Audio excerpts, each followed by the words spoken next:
नमस्ते, welcome to Phantom दास्तान। आज हम आपके लिए लाए हैं एक बहुत ही रोमांचक दास्तान, चुड़ैल क्या होती है। नमस्ते।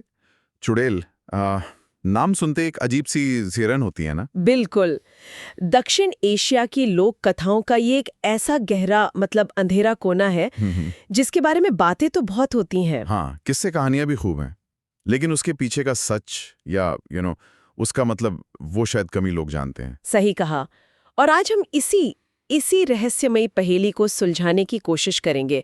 हमारे पास कई तरह की जानकारी है, कुछ पुरानी लोक कथाएं हैं, कुछ ऑनलाइन फोरम्स पर लोगों की बहसें भी हैं, उनके अनुभव भी। तो चलिए इस अनजाने सफर पर निकलते हैं, देखते हैं क्या है इस दास्तान में, कितना सच कितना फसाना। हाँ बिल्कुल, माहौल थोड़ा रहस्यमयी बनाते। शुरू करते हैं एकदम बुनियादी सवाल से। आखिर ये चुड़ैल है क्या भला? ये नाम कहाँ से आया? हाँ, ये नाम कहाँ से? जानकारी बताती है कि ये संस्कृत के शब्द चुड़ा या उससे मिलते जुलते किसी शब्द से आया है। इसका मतलब शायद चोटी या बालों के जूड़े से हो सकता है। अच्छा, बालों से कनेक्शन। ये इंटरेस्टिंग है क्योंकि अक्सर कहानियों में लंबे बिखरे बालों का जिक्र आता है। एग्जैक्टली या फिर कुछ स्रोत इसे सीधे सीधे डायन या बुरी आत्मा से ही जोड़ते हैं। मतलब नाम की उत्पत्ति पर भी थोड़ी मिस्ट्री है। खैर, नाम चाहे कहीं से भी आया हो, ये डर का एक बड़ा प्रतीक तो बन ही गई है। भारत, पाकिस्तान, बांग्लादेश, नेपाल, पूरे दक्षिण एशिया में। हाँ, सबसे खतरनाक अलौकिक शक्तियों में से एक मानी जाती है। और ये नहीं कि सिर्फ एक धर्म या समुदाय में, हिंदू और मुस्लिम दोनों ही लोक परंपराओं में इसका खौफ है, इसकी कहानियां हैं।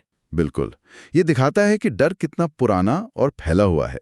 लेकिन वो एक चीज जो चुड़ैल को सबसे अलग बनाती है, तुरंत पहचानने लायक, वो क्या है? उसके उल्टे पैर, है ना? हाँ, शायद यही उसकी सबसे मशहूर और डरावनी निशानी है। उल्टे पैर मतलब पंजे पीछे एड़ी की तरफ और एड़ी आगे पंजों की तरफ। सोच के अजीब लगता है। अजीब तो है ही, पर गहरा भी है। ये सिर्फ एक फिजिकल डिस्फॉर्मिटी नहीं। नहीं, ये एक प्रतीक है नेचर के लॉज के खिलाफ जाने का। हर चीज जो नॉर्मल है, स्वाभाविक है, उसके उलट होने का। जैसे कोई शक्ति कुदरत के बनाए ढांचे को ही चैलेंज कर रही हो। हाँ, और प्रैक्टिकली सोचें तो कितना भयानक अगर कहीं सुनसान जगह पर पैरों के निशान दिखें भी। तो आप अंदाजा ही नहीं लगा सकते कि वो किधर गई है। एग्जैक्टली निशान एक तरफ इशारा करेंगे और वो गई होगी बिल्कुल उल्टी तरफ। पीछा करना नामुमकिन। ये कंफ्यूजन और डर पैदा करने का कितना परफेक्ट तरीका है। सही कहा। पर यहीं एक और पेच है।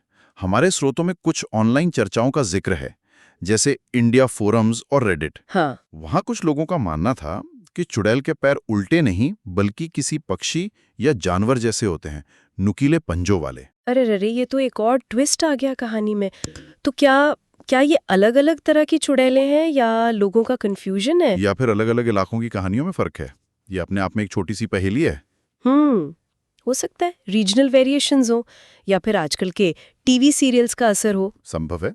इस पर शायद बाद में लौटेंगे। लेकिन पैरों के अलावा उसकी रूप और दिखावे में भी बहुत बड़ा धोखा छिपा है। धोखा? हाँ, ये शब्द एकदम सही है। अक्सर कहानियों में उसे एक बेहद खूबसूरत जवान औरत के रूप में दिखाया जाता है। लंबे काले रेशमी बाल, मोहक आंखें, ताकि वो अपने शिकार को आसानी से ट्रैक्ट कर सके। सोचिए जरा, अमावस की रात, सुनसान रास्ता और ऐसी कोई खूबसूरत औरत अकेली खड़ी दिख जाए तो कौन होगा जो एक पल को ठिठकेगा नहीं? यही तो उसका जाल है। पर कहते हैं कि ये उसका असली रूप नहीं होता। असली रूप? वो कैसा होता है? वो बेहद डरावना बताया जाता है। बिखरे उलझे बाल, बड़े बड़े नाखून, आंखें धसी हुई, चेहरा या तो झुर्रियों भरा या एकदम वीभत्स। ओह, और कभी कभी ढीले लटके हुए स्तनों का भी जिक्र आता है। एक थकी हारी भयानक सी शक्ल। बाप रे, रोंगटे खड़े हो गए। और पहनावा? अक्सर सफेद साड़ी का जिक्र होता है ना? हाँ, सफेद साड़ी, कभी एकदम उजली सफेद तो कभी मैली कुचेली गंदी सी। और उसकी आवाज, कहते वो किसी अपने की आवाज की हूबहू नकल कर सकती है। हाँ, और ये आवाज वाली बात शायद सबसे ज्यादा डराती है। सोचिए आप कहीं अकेले हैं, रात का सन्नाटा, और अचानक आपको अपनी माँ की आवाज सुनाई दे या दोस्त की जो आपको पुकार रही हो। कितना मुश्किल होगा उस आवाज को इग्नोर करना। या फिर कभी कभी वो बहुत मीठी मोहक आवाजें निकाल कर भी लुभाती है। उफ। लेकिन ये सवाल आता है मन में, कि आखिर कोई औरत चुड़ैल बनती कैसे है? इन कहानियों के पीछे वजह क्या है? क्या ये हमेशा बुरी औरतें होती हैं? नहीं, यहीं पर कहानी और भी दुखद हो जाती है एक्चुअली। सबसे कॉमन वजह जो लोक कथाओं में मिलती है वो है किसी औरत की बच्चे को जन्म देते समय या प्रेगनेंसी के दौरान मौत हो जाना। ओह, खासकर अगर उसकी कोई गहरी इच्छा अधूरी रह गई हो, या अपने आप में कितनी बड़ी ट्रेजेडी है एक जीवन देते देते खुद जीवन खो देना और फिर शांति भी ना मिलना। ये तो बहुत दुखद है। क्या और भी कारण है? हाँ, कई और कारण भी बताए जाते हैं। जैसे अगर किसी औरत की मौत उसके मासिक धर्म के दौरान हो जाए। पुरानी मान्यताओं में उस अवस्था को अपवित्र माना जाता था, अच्छा, तो शायद ये मान्यता थी कि ऐसी मौत से आत्मा भटक जाती है। या फिर किसी की बहुत दर्दनाक या हिंसक मौत हुई हो, जैसे मर्डर, या उसके साथ कोई बड़ा अन्याय हुआ हो जिसका वो बदला लेना चाहती हो। अधूरी इच्छाएं, बदला लेने की भावना, और एक कारण शायद ये भी सुना है कि अगर अंतिम संस्कार ठीक से ना हुआ हो। बिल्कुल, वो भी एक कारण माना जाता है।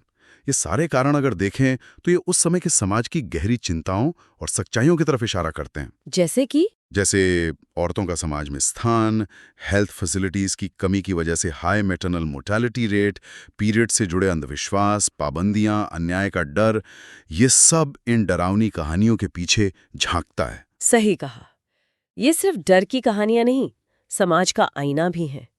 अच्छा, अब बात करते हैं कि चुड़ैल अपना शिकार किसे बनाती है और कैसे। मुख्य रूप से जवान लड़कों को निशाना बनाने की बात कही जाती है, खासकर वो जो रात में सुनसान रास्तों पर अकेले मिलते हैं।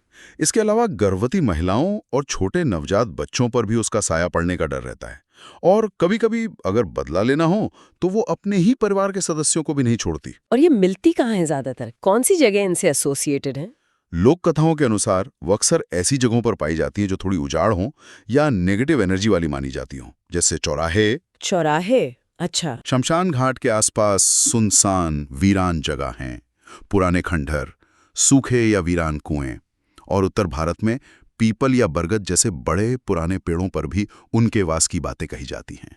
पीपल का पेड़, हाँ, ये तो बहुत सुना है। और समय, क्या कोई खास टाइम होता है जब वो ज्यादा एक्टिव होती हैं? ज्यादातर रात के समय, खासकर आधी रात के बाद और अमावस्या की रात को तो उनका प्रभाव और खतरा सबसे ज्यादा माना जाता है। अमावस्या, डार्कनेस और डर का कॉम्बिनेशन। बिल्कुल। और शिकार करने का तरीका वही जो हमने पहले बात की, अपने खूबसूरत रूप से मोहना, जानी पहचानी आवाज में पुकारना, या कभी-कभी सीधे नाम लेकर बुलाना। इसीलिए कहते हैं रात में अनजान आवाज पर ध्यान नहीं देना चाहिए। एग्जैक्टली। तो ये तो हुई शिकार की बात, लेकिन उसकी शक्तियां, वो क्या क्या कर सकती है? हाँ, पावर्स क्या हैं? उसकी शक्तियां भी काफी भयानक बताई गई हैं। सबसे प्रमुख है रूप बदलने की शक्ति, शेप शिफ्टिंग। Shape shifting? हाँ, वो पल भर में खूबसूरत औरत से भयानक राक्षसी बन सकती है, या कभी-कभी किसी जानवर जैसे काली बिल्ली या उल्लू का रूप भी धर सकती है।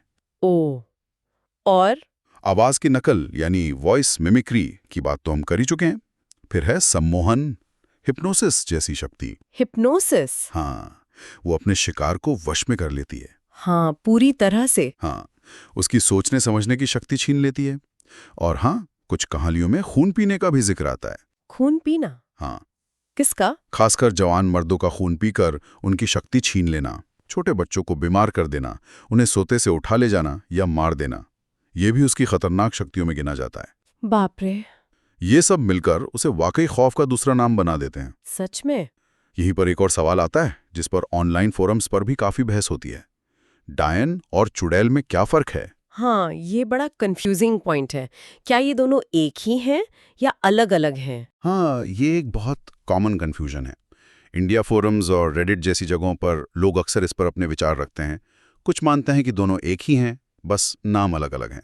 विकिपीडिया का भी हवाला दिया गया था ना कहीं? हाँ, एक स्रोत में विकिपीडिया का जिक्र है जो कहता है कि चुड़ैल खास तौर पर वो औरत है जो प्रसव पीड़ा में मरी हो, जबकि डायन शब्द शायद ज्यादा जेनेरिक हो सकता है। लेकिन कुछ लोग इनमें बारीक फर्क भी करते हैं। मैंने पढ़ा था इंडिया फोरम्स पर किसी यूजर ने काफी सारे अंतर गिनाए थे। हाँ, एक यूजर ने कुछ कथित अंतर बताए थे जो दिलचस्प हैं, लेकिन ये ध्यान रखना जरूरी है कि ये शायद किसी खास टीवी शो जैसे कि नजर। अच्छा, नजर सीरियल? उसका जिक्र था फोरम में। हाँ, उसका जिक्र था। तो हो सकता है ये उस शो या किसी खास क्षेत्रीय कहानी पर आधारित हो। पारंपरिक लोक कथाओं में शायद इतने क्लियर कट डिस्टिंक्शंस ना हो। फिर भी क्या थे वो अंतर? जानने में मजा आएगा। उस यूजर के अनुसार कुछ मुख्य फर्क ये थे। बाल डायन की हमेशा चोटी होती है और शक्ति उसी में। चुड़ैल के बाल खुले रहते हैं। ओके। और पैर?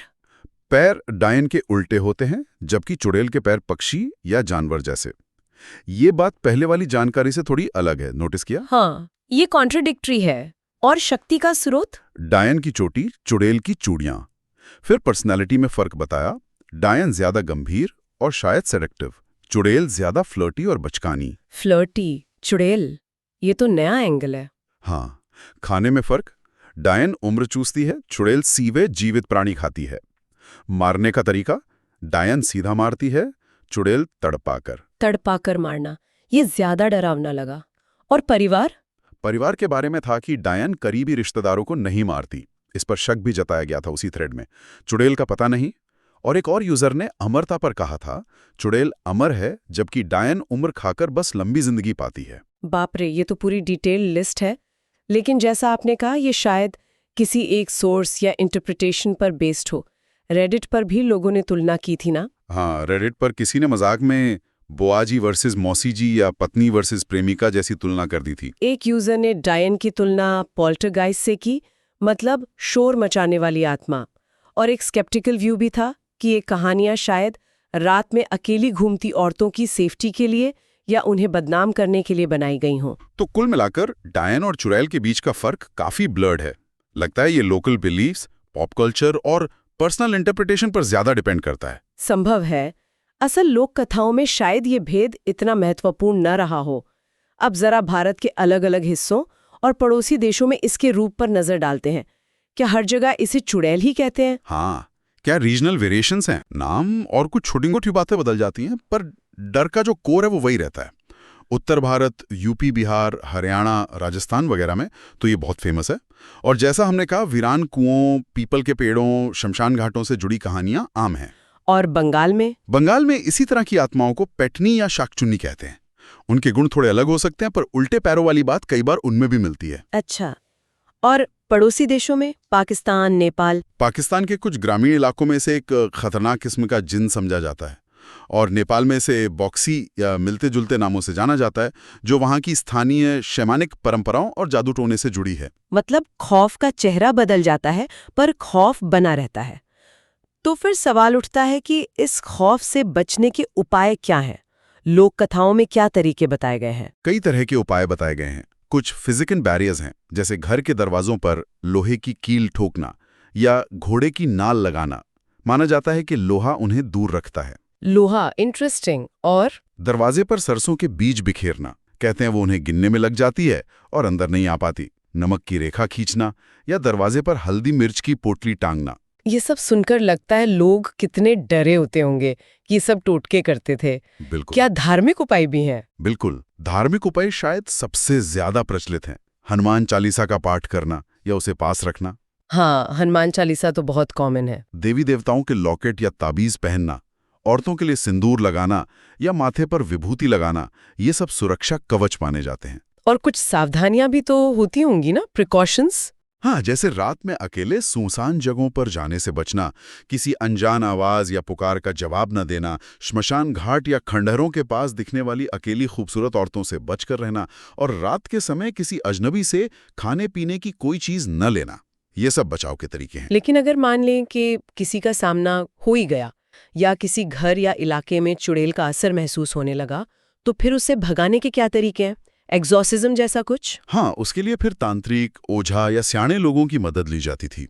उनका काम होता था पहले तो ये पक्का करना कि ये वाकई चुड़ैल का साया है या कुछ और। ओके, डायग्नोसिस पहले। हाँ, फिर कभी-कभी आत्मा से बात करके उसकी अधूरी इच्छा जानने और उसे पूरा करने की कोशिश की जाती थी, ताकि उसे शांति मिले। अच्छा, ये भी एक तरीका है। और अगर जरूरत पड़े तो खास मंत्रों, पूजा पाठ और अग्नि अनुष्ठानों, फायर रिचुअल्स के जरिए उसे उस जगह से या उस व्यक्ति से दूर भगाया जाता था। कभी कभी पूरे गांवों या समुदाय के लोग मिलकर भी शुद्धि के लिए अनुष्ठान करते थे शायद। हाँ बिल्कुल, ताकि इलाके से नकारात्मक असर खत्म हो। ये सब सुनकर अब ये साफ लग रहा है कि ये महज डरावनी कहानियां नहीं है, इनके पीछे बहुत गहरे सामाजिक और मनोवैज्ञानिक मतलब छुपे हुए हैं। निश्चित रूप से। जैसा हमने पहले भी इशारा किया, ये कहानियां उस समाज की गहरी चिंताओं को दर्शाती हैं। बच्चे के जन्म के समय औरतों की मौत का डर, जो एक समय में बहुत बड़ी सच्चाई थी। हाँ, मैटरनल मोर्टेलिटी। क्या ये कहानियां उस डर का प्रतिबिंब है? या फिर समाज का औरतों की शक्ति, उनकी सेक्सुअलिटी के प्रति एक अनजाना सा डर, उन्हें कंट्रोल में रखने का एक तरीका? मासिक धर्म या गर्भावस्था से जुड़े जो नियम या टैबूज थे, क्या ये कहानियां उन्हें मजबूत करती थी? ये सारे पहलू हो सकते हैं। सोशल कंट्रोल का एक मैकेनिज्म, साथ ही जिन मौतों का कारण समझ नहीं आता था, अचानक हुई मौतें। हाँ, अनएक्सप्लेन्ड डेथ्स। उन्हें किसी जानी पहचानी डरावनी शक्ति जैसे चुड़ैल के मत्थे मर देना शायद आसान था, एक एक्सप्लेनेशन मिल जाता था। और अगर फेमिनिस्ट पर्सपेक्टिव से देखें तो उस नजरिए से ये पैट्रियार्कल सोसाइटी के कंट्रोल का एक हथियार नजर आता है, उन औरतों के प्रति समाज का दबा हुआ गिल्ट जिन्होंने बच्चे को जन्म देते हुए जान गंवाई। या फिर ये औरतों के गुस्से, उनकी आजादी की चाह, उनकी अपनी एजेंसी के डर का प्रतीक है। एक ऐसी औरत जो समाज के नियमों को तोड़कर मौत के बाद भी अपनी ताकत दिखाती है। और साइकोलॉजिकल लेवल पर डर के अलावा इनका और क्या फंक्शन हो सकता है? साइकोलॉजिकली ये कहानियां अनजान चीजों को समझाने में मदद करती हैं। डर के जरिए मॉरल लेसन देती हैं कि देखो, रात में अकेले बाहर मत जाओ वरना चुड़ैल पकड़ लेगी। सही। और कलेक्टिव ट्रॉमा, जैसे किसी गांव में बार बार होने वाली मातृ मृत्यु, उससे डील करने का या उसे प्रोसेस करने का भी एक तरीका हो सकती है। ये बहुत दिलचस्प है। क्या दुनिया के दूसरे हिस्सों में भी ऐसे ही मिलती जुलती कहानियां हैं? मतलब ये सिर्फ साउथ एशिया तक ही लिमिटेड नहीं है? नहीं, बिल्कुल नहीं। ये वाकई सरप्राइजिंग है कि कैसे अलग अलग कल्चर्स में औरतों से जुड़े ऐसे ही डर और आत्माओं की कहानियां मिलती हैं। जैसे दक्षिण पूर्व एशिया में पोंटियानक है। वो भी प्रेगनेंसी में मरने वाली औरत की आत्मा है जो पिशाच बन जाती है और बदला लेती है। ओके, सिमिलर है। लैटिन अमेरिका की मशहूर ला लोरोना, रोती हुई औरत जिसने गुस्से या दुख में अपने बच्चों को डुबो दिया था और अब उनकी तलाश में भटकती है। हाँ, ला लोरोना तो काफी फेमस है। यहूदी लोक कथाओं में लिलिथ, जिसे एडम की पहली पत्नी माना जाता है, जो बाद में बच्चे चुराने वाली राक्षसी बनी। ग्रीक माइथोलॉजी में लामिया, एक खूबसूरत रानी जो देवी के श्राप से बच्चे खाने वाली राक्षसी बन गई।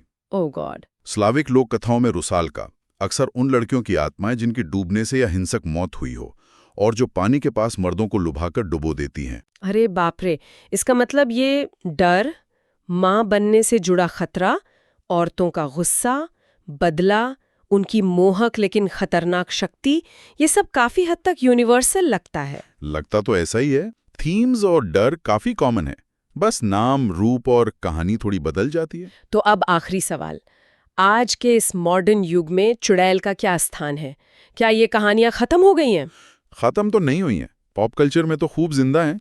फिल्में बनती रहती हैं, जैसे 2018 की हिट फिल्म स्त्री, याद है? हाँ बिल्कुल, वो कुछ इसी तरह की लोक कथा पर बेस थी। हॉरर फिल्मों में, किताबों में, कहानियों में चुड़ैल का जिक्र बार बार आता है।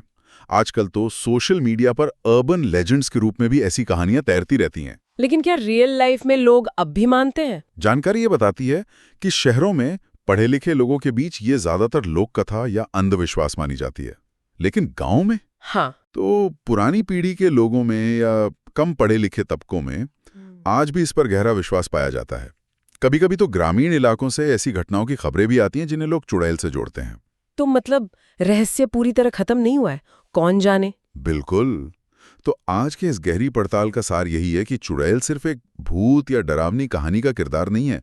वो सदियों की सामाजिक सोच, गहरे दबे डर, औरतों की स्थिति, मातृत्व के खतरों, जीवन मृत्यु के रहस्य और शायद विद्रोह का भी एक जटिल प्रतीक है। और उसके उल्टे पैर, शायद वो सिर्फ पहचान नहीं, बल्कि उसके विद्रोह का, उसके सामान्य नियमों को ना मानने का, उसकी अपनी अलग राह चलने का निशान है। एक ऐसी शक्ति जो मौत को चुपचाप स्वीकार नहीं करती, बल्कि लौट कर आती है ताकत के साथ और अक्सर बदले की आग के साथ। सही कहा। इन कहानियों को समझना हमें अपने समाज के इतिहास, जेंडर डायनामिक्स, मृत्यु से जुड़े हमारे डर और कहानी कहने की हमारी इंसानी जरूरत के बारे में बहुत कुछ सिखाता है। तो अब अपने सुनने वालों के लिए एक आखिरी विचार छोड़ जाते हैं। क्या चुड़ैल की ये कहानियां सिर्फ गुजरे जमाने की बातें हैं, इतिहास के पन्नों में दबी हुई यादें, या फिर ये आज भी हमारे समाज में मौजूद किसी गहरे डर, किसी अनसुलझे सवाल या शायद कहीं दबी हुई फीमेल रेज का ही कोई रूप है। जरा सोचिए, क्या हो अगर किसी की अधूरी इच्छा, किसी का अधूरा गुस्सा सच में इतना ताकतवर हो जाए कि वो मौत के बाद भी असर डाल सके। सोचने वाली बात है, बिल्कुल। Okay, so we hope you liked today's mystery. For more such talks, subscribe to our channel Phantom Dastan.